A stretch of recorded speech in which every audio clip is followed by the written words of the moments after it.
أعوذ بالله من الشيطان الرجيم. بسم الله الرحمن الرحيم. فأقم وجهك للدين القيم من قبل أن يأتي يوم لا مرد له من الله يومئذ يصدعون. سورة الروم 43 نمبر آیات. پر 43 نمبر آیات کی اللہ تعالی حکم کړی دی په استقامت باندې چې تاسو په خپل دین باندې کلک شئ او تاسو مخکې دغه دین ثابتول په دلایلو سره ولیدو. د دین کوم مخالفین چې دغه حلاکتونه واقعات هغه تاسو واوریدل، دغه د یقیني سترګو من لیدلو د پاره تاسو سفر کولای شئ، ته ورتللی شئ چې راټول خبرې راجمع شي. نو خلاصې دا راوتله چې خلک چې ارسوي خو ته په دین باندې کلک شي.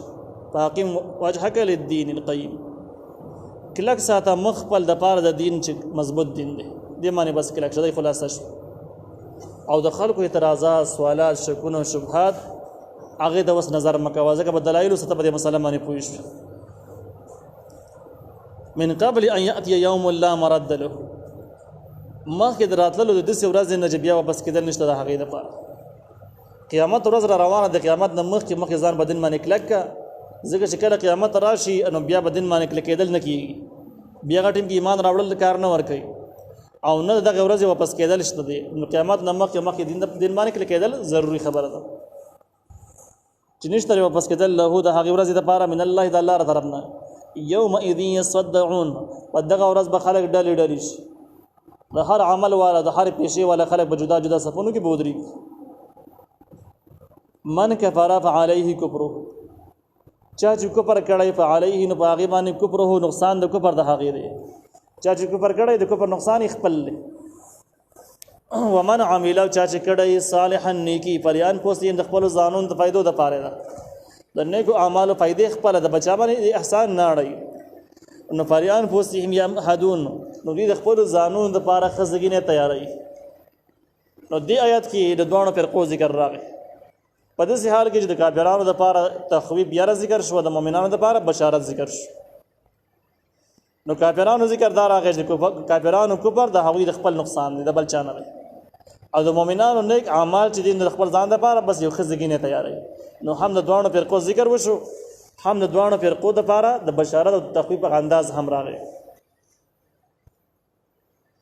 لیجزی الذین آمنوا وعملوا الصالحات من فضله، دې دپاره چې الله بدله ورکړي هغه کسان ته چې ایمان راوړی دی او عمل کوي نیک، من فضله د خپل فضل نه. انه یقینا د الله لا يحب الکافرین، محبت نه کوي د کافرانو سره. په دې آیت کې هم دغه مضمون دی.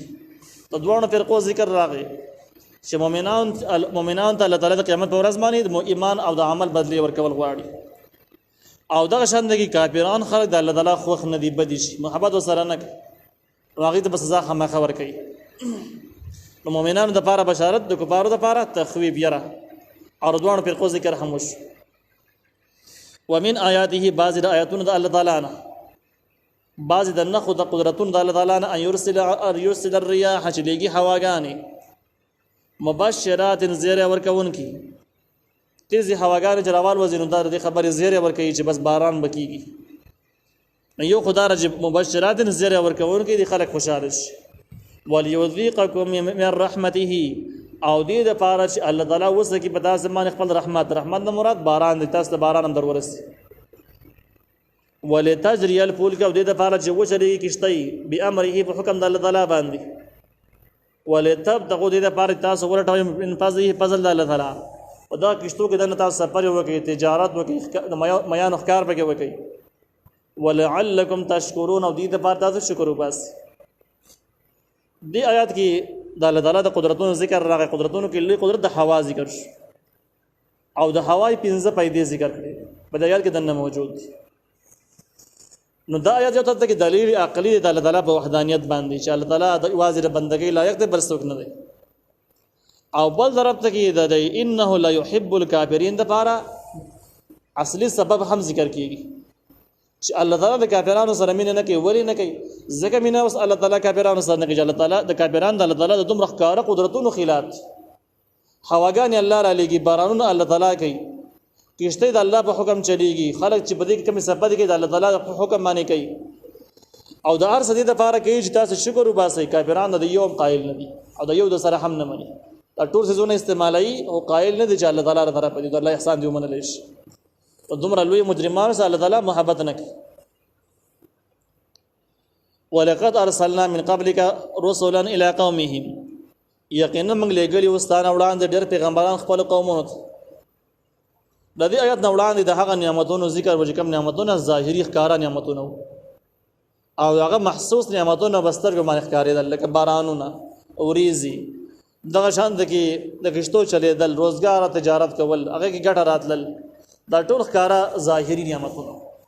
اوس د دې نه هغه باطني نعمتونه ذکر کیږي چې کوم پټ دي باطني دي ښکارا بسترګو باندې نه معلومیږي خو نعمت دې لوی نعمت. او دغه شان د کې د آیت چې کوم دی نو دا د سورۃ د عنوان د پاره دلیل هم دی. سورۃ عنوان کې تاسو ویل چې د الله تعالی مرسته د نیکانو خلکو سره ده. مؤمنان ته الله فتح او غلبه ورکوي خامخا او د هغې دشمنان ته الله شکست ورکوي. نو دغه د پاره د نوح علیه السلام واقعه دغه د پاره هم ذکر کیږي چې نوح علیه السلام واقعه تاسو وګورئ څومره لږ کسان دي په حق باندې دي دین د دین خدمتګاران دي په اخلاص باندې دي مخالفین څومره زیات دي څومره په قوت کې دي بیا چې کله امداد راځي له چا سره او چې عذاب راځي نو بچا باندې راځي. نو دا دلیل لري خبره چې د الله تعالی مرسته د نیکانو سره ده او فاسقان فاجران سره الله تعالی مرسته نشته لکه څومره ډیر چې څومره مصائب پیدا کی بیا هم الله سره مرسته نه کوي الله یې غر کوي. ولقد ارسلنا یقینا موږ لګل من قبل کستان وړاندې پیغمبره رسولان ډیر پیغمبران الی قومي خپل قومونو ته فجاءهم ناغیر غلو دي قومونو ته بالبينات بواضح دلائل سره فانتقمنا نمن انتقام واغست بدلا واغست من الذين ذا كسان اجرموا مجرمان وكانوا حقا علينا او دي حق من باندې نصر المؤمنين امداد المؤمنان خلقو چې مؤمنان امداد من کو الله وي.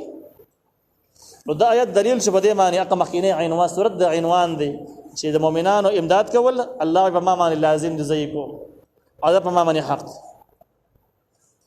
نو دا د مؤمنانو امداد کول د الله تعالی د لوی نعمتونو دي او دا په نعمتونو کې روحاني او باطینی نعمتونه دي چې ظاهر باندې جسم نه لري خو یو لوی نعمت.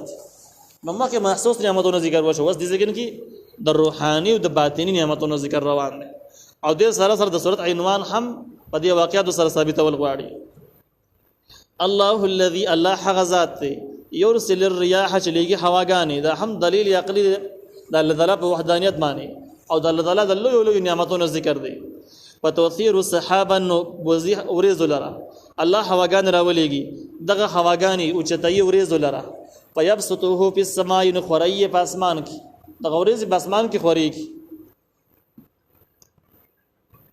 كيف يشاء څنګه چې خوخي ويجعله او ګرځي د غوريز لرا کیسفن غبرګه دوغبرګي ان د غوريزونو یو قسم نه ټوټي سازش باندې چې سلاند شي غبرګش بترل ودق نو تبعيني باران لرا ودق د باران غړ ساز کوته وي يخرج جراوزي من خلاله دغه د منزنا دغه غبرګ وريز د منزنا باران راوزي فاذا اصواب به نور بير سيد باران لرا مې يشاو چالم چې غواړي من عباده د خپل بندگانو نه اذا هم يستبشرون ناس باقي خوشالي کوم زګینو چې بارانونه وشه خلک خوشالي دا دومره لوی قدرتونه خالص د الله تعالی دي د بچا پکې اس چا پکې دخل نشته او در انسان لوی ضرورت هم دی باران او بو چې دینه بغیر د انسان او د مخلوق ژوند ممکن نه دی.